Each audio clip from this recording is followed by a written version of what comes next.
मानिसको शरीरको सबैभन्दा ठुलो वस्तु नै मन हो। यदि त्यो मन नै सफा छैन भने सुन्दर र चम्किलो मुहारको कुनै अर्थ हुँदैन।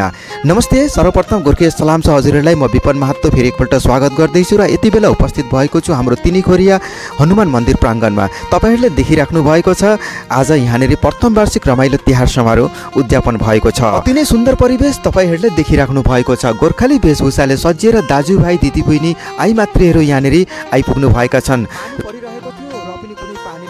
विभिन्न प्रान्तबाट यहाँनिर देउसी भैली टिमहरू आइपुग्नु भएका छन् पार्टिसिपेट गर्नको निम्ति। र यहाँ आइपुग्ने बित्तिकै बचपनमा शिक्षा दिने शिक्षा गुरुसँग भेट भयो। शिक्षा गुरुको स्थान आमाको पछि नै दोस्रो स्थान भनेर भनिँदछ।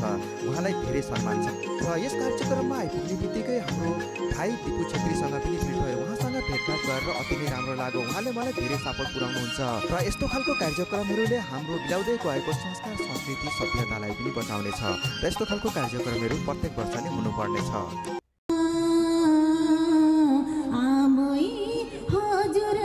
राम्रो